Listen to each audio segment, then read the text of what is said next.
Hey, so this video is about changing your upper control arm on your 2004-2009 Ford F-150 without having to take the strut completely out. I was having trouble with this lower bolt. It's a 27 on this side and a 30 over here, and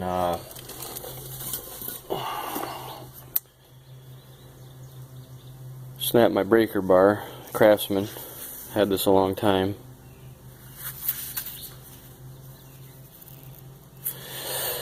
So I was using like a real big persuader on it. I got this a long time ago. It's a tightening bar, but this gives you a lot of leverage. But anyway, heated it up, heated the hell out of it, and snapped that off. So I was looking at it and I'm thinking, do I really need to take that all the way out? And the answer is you don't. If you brace it over here on this crossbar and you have your other tires on, you can I had a jack under here, but I took the jack out, and you can step right here. I put this new lower ball joint on, but just step down kind of hard right here, and as long as you've taken the three they're like 5/8 or something out of the top, it'll separate that strut from the tower, and then you can get those big long bolts out of your control arm right here. And I know I'm recording this in the wrong perspective, but I don't record much. But anyway, look at this. Look at this thing, completely shot. And they don't really sell ball joints that you can press in to this top one, and even if they did, it's difficult to get the tool around this because there's not much room on the top here. Maybe if you took this shroud off, but I doubt it. It'd be really difficult to get that ball joint separated with the tool that they let you rent. So you're just better off buying the aftermarket one, and that one I believe the bearings can be pressed out. I'm sorry, the ball joints can be pressed out, but apparently my phone reached its limit for recording space, so I had to delete something. But anyway, I'm gonna head to AutoZone now and return this bearing, ball joint, U-joint kit, and pick up a new control arm. And when I come back, I'm going to try to film and see if I can get that strut tower back in. It might be a little tricky pressing down on that and getting them back in them holes up top, but we'll see. I'm going to see if I can catch it on video and then just splice it in with the previous segment, and then hopefully it'll help somebody. So we'll see. Alright, so 45 minutes and $100 later, we have ourselves the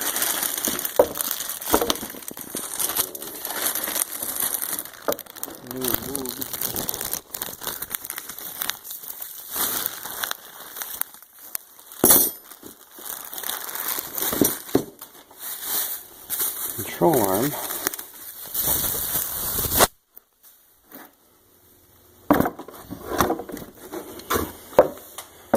There she be. And I think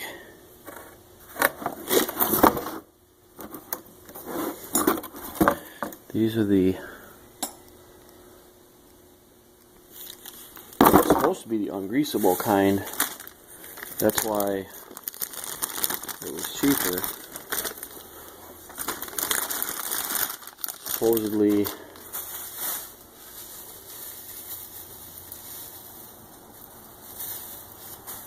let me see what we got here. Okay, we have a grease fitting and a cotter pin and the bolt. So I'm wondering if they gave me the wrong one, because the gentleman at the parts store said that this one was cheaper because it was not a greasable fitting on the ball joint. But I'm looking, clearly there's a grease fitting, and this was $92, and with tax it came to $100, and the next one up was like $132, I think. So I think he might have messed up. So bank error in my favor. Bonus. And I also, while I was there, bought a new 1/2-inch breaker bar.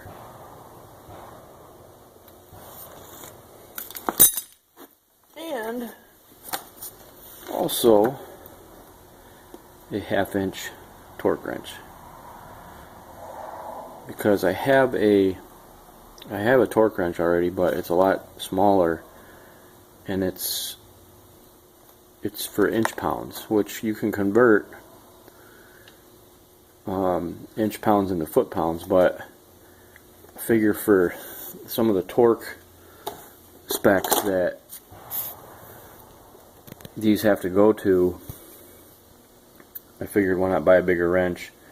And I justified the cost by the fact that when I return that ball joint kit, you get it's like $140. So I figure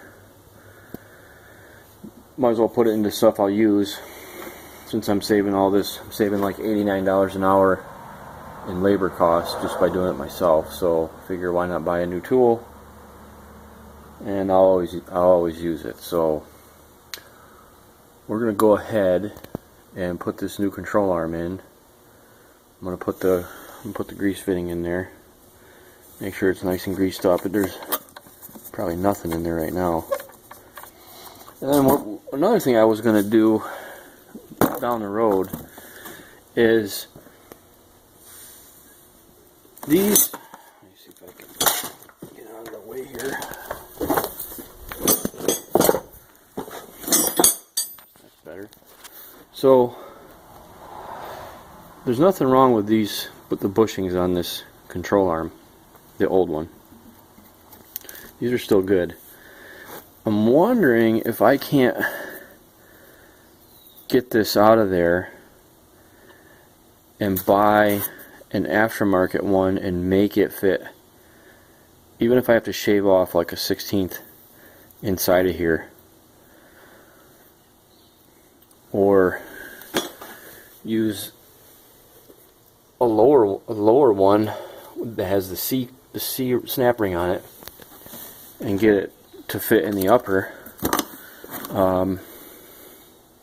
Maybe that won't work because the boot's different, but I wouldn't mind salvaging this part, and that way the next time I'll just have an extra one and I won't have to go through all this. I can just take the old one off, put the new one on, and then just change the ball joint in the one that failed while it's loose.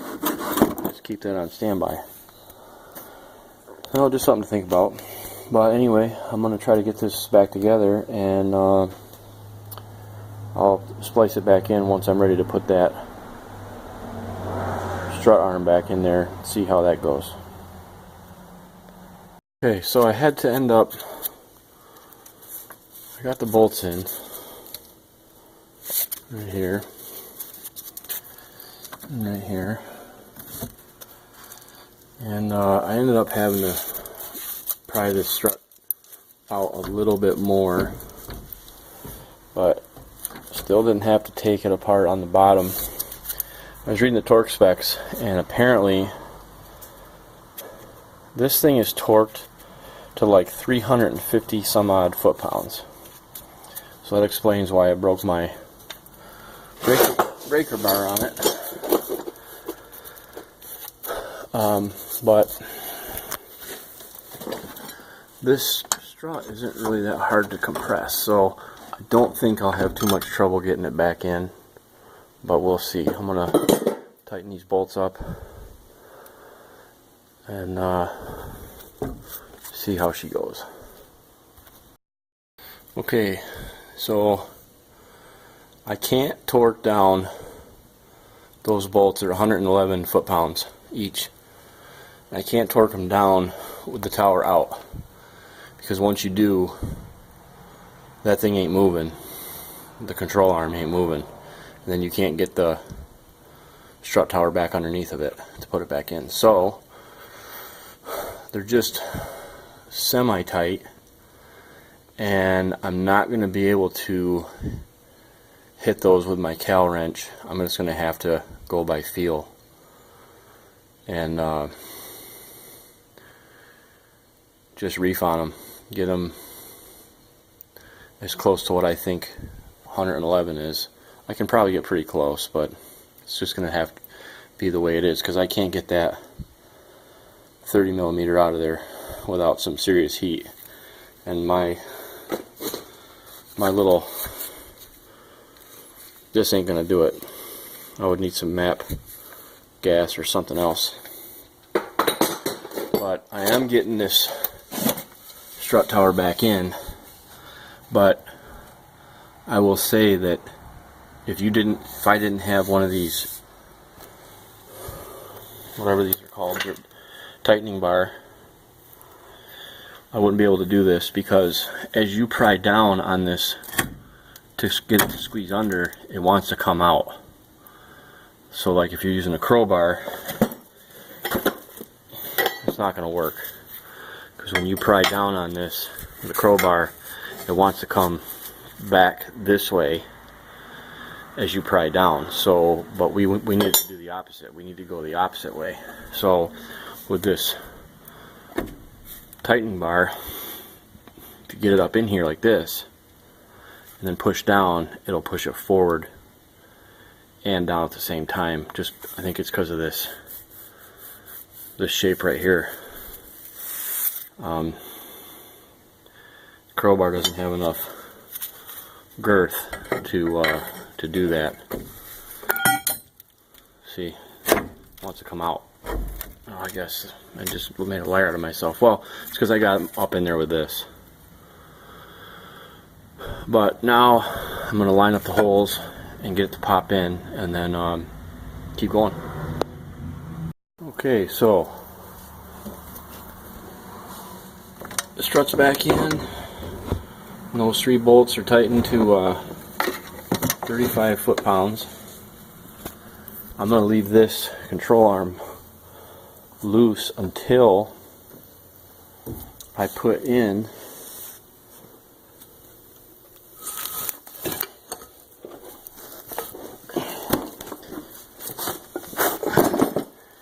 the actual hub assembly. It'll make it easier to get it in here, and then I'll tighten up them 2 side bolts after that.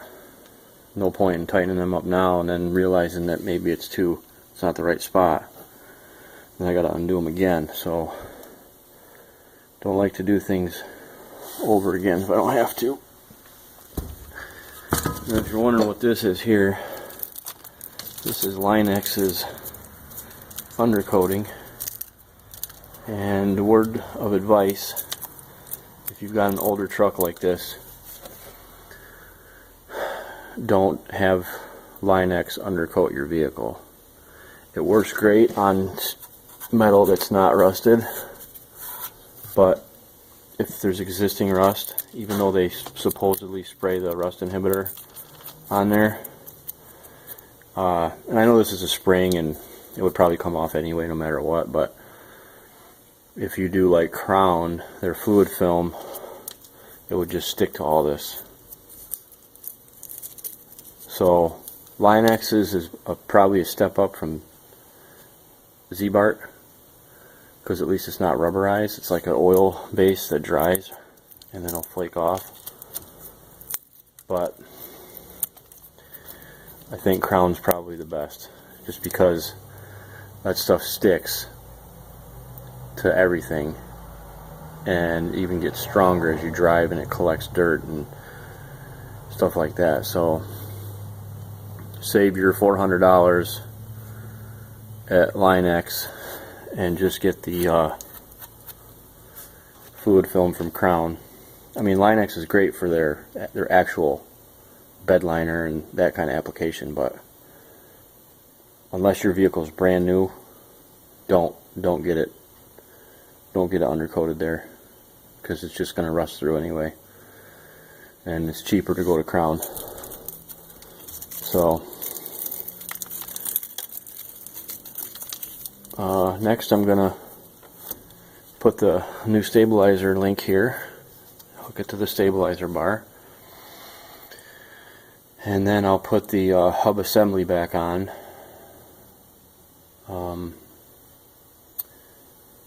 Get them upper and lower ball joints tightened. Then I'll tighten the 2 side pins for the control arm. And then that's probably all I'm going to do tonight. And then tomorrow I'll put the spindle back in. This, I have no idea what this is. This is some kind of spring gasket. It like stretches. And I have no idea where this is supposed to go. It came out when I pulled the spindle out, and I asked the guy down at AutoZone. He'd never seen it before, and I've looked online and I've looked through the repair manual, and there's no, that I can see, indication of what exactly this is for. It's like a spring. No idea. So tomorrow I will put the new wheel bearing on, and then put it all back together, put the new rotor on, put the brake pads on, and see if we can't get her going down the road. So next update tomorrow.